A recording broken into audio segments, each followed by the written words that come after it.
Bem, depois de 5 anos, o padre Patrick, o piuiense padre Patrick Samuel Batista, ele deixou o cargo de subsecretário adjunto-geral da CNBB, a Conferência Nacional dos Bispos do Brasil, em Brasília, e agora retorna à diocese de origem dele, que é a nossa Diocese de Luz.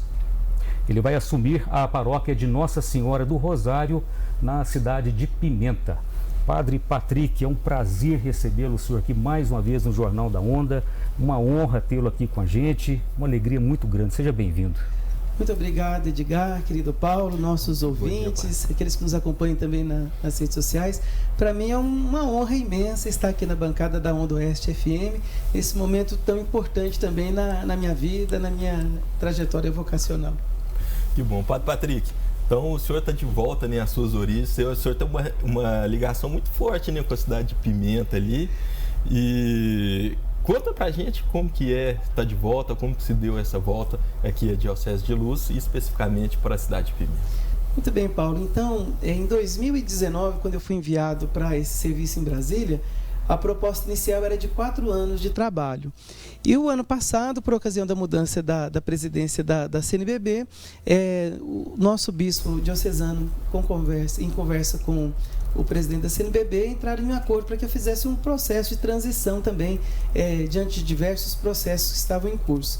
E o ano passado, então, já havia ficado mais ou menos acertado que esse ano eu voltaria para a Diocese. E agora, no último mês de abril, findada a 61ª Assembleia Geral, Dom Aristeu, então, me chama de volta para a Diocese. Eu fiquei muito contente com essa possibilidade de voltar. E no dia 20 de junho, umas 8h30 da noite, Dom Aristeu me ligou e disse: olha, então, é importante que você volte para um período de férias e já volte sabendo para onde você vai viver agora a próxima etapa de missão. E deu algumas opções e então fui contemplado com esse presente de voltar para a Diocese e voltar para a nossa região depois de quase 30 anos que eu fui para o seminário. Para mim é um motivo de muita alegria. Estou muito, muito contente por esse momento na minha vida. Agora, esse ano eu faço 16 anos de padre já. Eu fiquei 11 anos no seminário e voltar para a região reacende diversos sentimentos no meu coração. E como você lembrou, Paulo, a paróquia Nossa Senhora do Rosário de Pimenta foi na zona rural ali, onde os meus pais viveram, ali no Córrego do Cavalo. Fui batizado na Vila Costina e depois vim aqui para Piuí, onde tive toda a educação fundamental para cá. Então já há um laço também afetivo muito grande com aquela comunidade. Que bom, padre. O padre, o senhor está dizendo aí 16 anos de sacerdócio, né? Fala um pouquinho da trajetória do senhor, por onde o senhor já passou, o senhor já esteve com o Papa, né? Fez vários estudos no exterior. Eu conversava com o senhor quando o senhor chegou aqui, a minha sogra Regina, ela sempre lembra do período de escola do senhor com a minha esposa Chiara, sempre morava ali perto. Aqui tem um grande carinho pelo senhor. Fala para nós sobre essa trajetória do senhor. Então, aqui em Piuí, eu estudei na então Escola Estadual Doutora Avelino de Queiroz. Foi um tempo muito importante também para mim. Depois estudei lá na Escola Estadual Professor Francisco de Paula Rebelo Horta, lá no Horta, até 1997. Depois de lá eu fui para o Seminário Menor em Aparecida, concluí os estudos. De Aparecida fiz um ano que nos estudos religiosos nós chamamos de propedêutico, no Triângulo Mineiro, na cidade de Sacramento. Depois fui para Campinas, onde estudei na PUC Campinas, tenho formação em filosofia e depois história, curso livre de história e filosofia. Vim para Belo Horizonte, para a PUC Minas, onde eu fiz também a teologia. Aí nesse período na Diocese, eu fiz estágio pastoral na paróquia São Rafael Arcanjo de Paineiras e na paróquia Santo Antônio de Arcos, onde eu servi como diácono. Fui ordenado aqui em Piuí no dia 20 de dezembro de 2008 e fui enviado para a paróquia Nossa Senhora do Patrocínio, em Abaeté. Lá eu fiquei apenas um ano como vigário paroquial e lecionava no nosso seminário as disciplinas de História da Filosofia Antiga e Medieval. E no ano de 2009, então, o nosso bispo, na época, Dom Félix, fez um convite para que eu pudesse servir a nossa igreja irmã na Amazônia. Então, eu fiquei 4 anos na Diocese de Guajará-Mirim, Rondônia, lá na paróquia São Francisco em Nova Mamoré. Então, eu fiquei lá de 2010 até o final de 2013. De 2014 a 2017, fui pároco da paróquia São Carlos Borromeu de Lagoa da Prata e de 2017 até a ida para Brasília, vigário da Catedral em Luz, Minas Gerais. E agora em Brasília, nesses 5 anos lá, eu servi também, além da conferência, né, 2 paróquias. Uma paróquia rural lá em Brasília, na região do PADEF, tinha 11 capelas, uma região que tem um agronegócio assim, vigoroso, muito bonita a região, e também onde a agricultura familiar sustenta ali boa parte do Distrito Federal. E no último tempo, 1 ano e meio, servi a Catedral Metropolitana de Brasília, também como vigário, onde foi uma experiência também assim, muito importante. Então, nesses 16 anos, agora Deus me envia para a estação de Pimenta. Que bom, que ótimo, bonita história, padre. Muito bom. Ô, padre, fazendo um recorte, nesse período, né, que o senhor foi para Brasília aí, em 2019, o senhor foi secretário executivo de campanhas da Confederação Nacional dos Bispos do Brasil, né, CNBB. Depois o senhor assumiu outra função, a de subsecretário adjunto geral da CNBB. O que o senhor conta para nós sobre essas experiências lá em Brasília, principalmente na CNBB? A Igreja Católica no Brasil, ela possui a maior conferência episcopal do mundo. Hoje são 490 bispos, entre aqueles que estão à frente das dioceses, auxiliares e também os bispos já aposentados. Então, a igreja no Brasil, ela tem uma relevância muito grande no conjunto da igreja como um todo.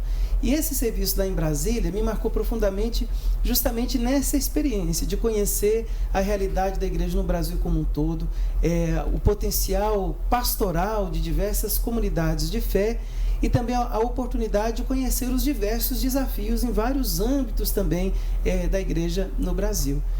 Eu fui para servir as campanhas, né? Acompanhei a campanha da Fraternidade 2020, 21 e 22, e no final de 2021, o padre Dirceu, que era o subsecretário adjunto geral da conferência, foi nomeado bispo da Diocese de Camaçari, na Bahia. Então, eles me solicitaram para ficar interinamente como subsecretário adjunto geral, e depois eu fui confirmado na função. Qual que é a diferença básica desses 2 serviços? Como animador das campanhas, a gente motivava por meio das formações, rodava o Brasil nesse sentido. E a função de subsecretário, ela é mais um âmbito da gestão, de processos, ferramentas. Tínhamos lá mais de 250 colaboradores em todo o Brasil, então eu acompanhava um pouco esses processos, além de ser responsável pelo prédio da sede em Brasília, né? Então foi uma experiência, eu digo, Paulo, Edgar, aos nossos ouvintes, que foi um mestrado e um doutorado lá de experiência, assim, né? Eu aprendi muito, e agora venho com o coração alegre e, como eu disse, em Brasília, venho totalmente transformado, né? É um padre que foi e outro padre que vem, e já venho com o coração aberto também para aquilo que a comunidade de Pimenta espera e deseja viver, mas também espero poder colocar em prática muita coisa que eu aprendi nesse tempo lá em Brasília. Que bom, com certeza. Padre, o senhor disse uma palavra aí, desafios, né, da igreja, pela vivência que o senhor tem e teve em Brasília, né, na concentração lá onde se reúnem os bispos do Brasil.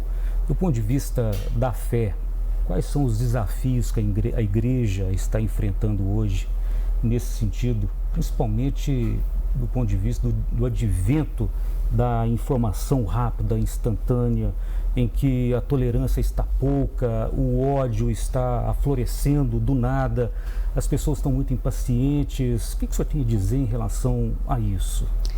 Os desafios da igreja. Se vocês me permitem uma pequena recordação, havia uma expectativa muito grande sobre os dados do último censo, sobretudo qual seria a porcentagem de católicos no Brasil hoje, né? Se esperava que fosse menos de 50% da população. E pelo que a gente tem até o presente momento de informações, isso não aconteceu. A igreja ainda continua um pouco mais de 50% da população, mas, por outro lado, o que cresceu significativamente foram aqueles que se declaram sem religião, sem nenhum vínculo religioso de pertença. E o que nós analisamos assim como um todo, no âmbito dos desafios, é que parece que há uma mudança no ethos religioso do brasileiro, uma mudança significativa. E como que a gente pode mensurar e contemplar essas mudanças? Sobretudo no ambiente das igrejas, né? Nós temos, por um lado, um florescimento de uma pertença um pouco mais enraizada, como, por exemplo, tanto aqui na cidade de Piuí ou na diocese como um todo, nós percebemos o advento aí dos jovens no EJC. Então, por um lado, há uma busca muito grande pelos próprios membros da igreja, mas, por outro, nós precisamos ainda dar um passo a mais naquilo que a igreja chama de transmissão da fé. Então, hoje nós temos muitos batizados, mas poucos evangelizados.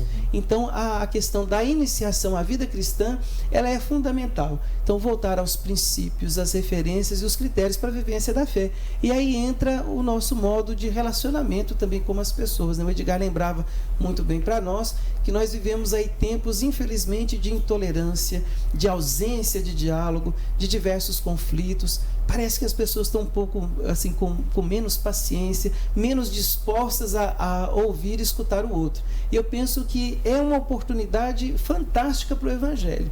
Por quê? Nós ouvimos o próprio Cristo nos ensinar tantas coisas, sobretudo no que diz respeito ao mandamento do amor.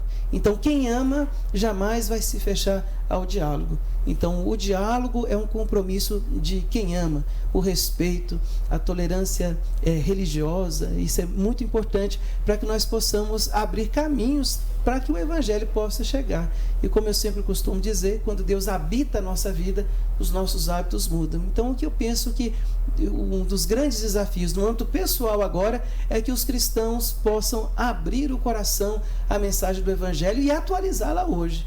O Evangelho permanece o mesmo. O que muda é a nossa compreensão dele nos dias atuais. E aí, se nós vamos às fontes, Jesus é claro em tudo. O amor e o respeito à pessoa, a capacidade de diálogo, a empatia, o serviço, a caridade, são compromissos realmente de quem ama e dos discípulos de Jesus Cristo. Com certeza. Padre, em relação aos desafios do senhor agora na paróquia de Pimenta, quando o senhor assume, o que você espera? Já tem alguns planos lá para poder executar, né, quando chegar na paróquia? Ou vai chegar e esperar ver, conhecer primeiramente o pessoal lá? Como que vai ser? Isso, então, a posse, então, o início do ministério do novo pároco começa com a celebração de posse. Essa é uma expressão canônica. Então, o bispo diocesano vem e ele empossa o padre ali nas suas funções.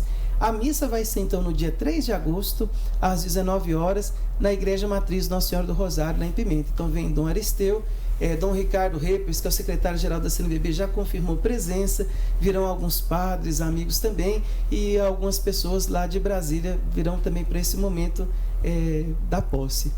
Em relação às expectativas, eu confesso que, em relação aos trabalhos pastorais, eu estou muito tranquilo e com muita serenidade, porque nenhum projeto pastoral e evangelizador dá certo se for de gabinete.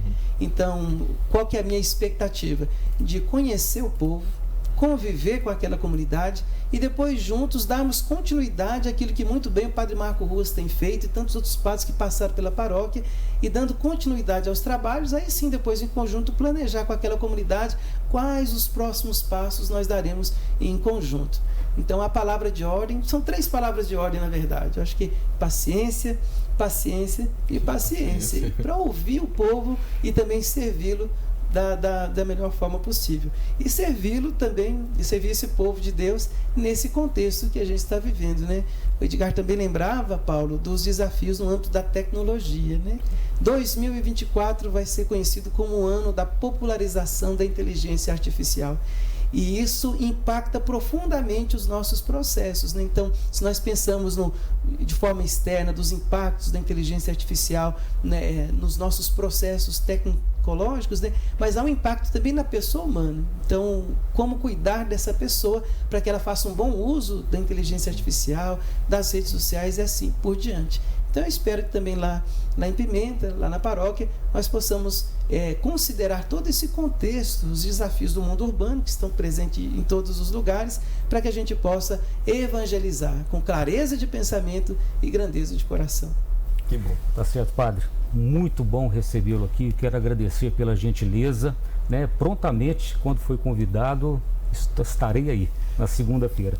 Então, eu quero dizer que é muito bom recebê-lo aqui e estar próximo do senhor. O senhor transmite uma paz, uma serenidade muito boa, muito abençoada para a gente. Eu desejo sucesso, que Deus e Nossa Senhora abençoe essa nova etapa do senhor e conte sempre com a Onda Oeste. Mesmo estando muito em Pimenta, vamos ter uma festa aqui, um evento, será um prazer atendê-lo, né, e aquela comunidade que é fantástica também. Um abraço a todos os pimentenses. Padre, muito obrigado. Edgar, sou eu quem agradece a você, ao querido Paulo, também ao João Tomé e toda a equipe da Onda Oeste FM, mas de modo especial aos ouvintes da Onda Oeste. A cada um meu abraço fraterno, a minha bênção, que Deus possa conduzir os nossos corações a serviço do Reino de Deus.